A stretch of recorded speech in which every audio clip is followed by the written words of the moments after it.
Cette année, on commence avec de bonnes résolutions santé et bien-être en passant un mois sans alcool.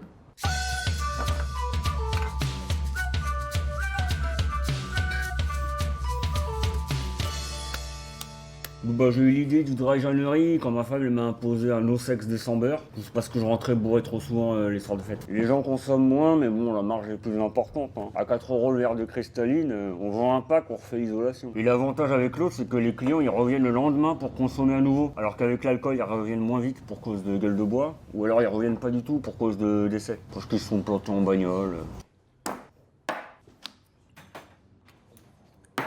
Après, faut pas que ça dure trop longtemps ces histoires, hein. Vous savez comment ça marche. On commence par boire de l'eau, puis on arrête la clope, on se met à faire du sport, et puis voilà, un jour ça dérape et on se retrouve en bonne santé. On va finir par foutre en l'air leur plan retraite, parce que les pauvres ils se mettent à vivre plus longtemps.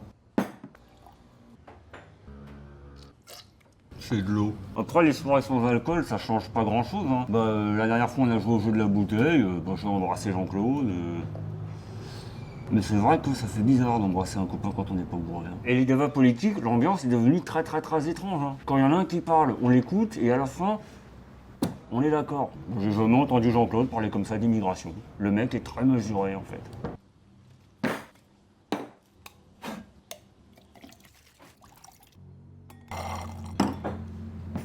Décevant.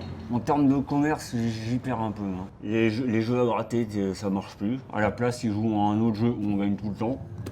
Ça s'appelle l'épargne. Plutôt que d'acheter des bingos, ils achètent des appartes maintenant. Après, on est à Saint-Etienne, donc à 7 € le mètre carré, l'accès à la propriété est plutôt simplifié. Mais heureusement que le dry January, ça dure qu'un mois. Je comprends que le gouvernement il est cédé sous la pression des lobbies du vin pour pas faire de campagne sans alcool en janvier. Ce serait con de se couper des recettes fiscales d'une des seules drogues légales de ce pays.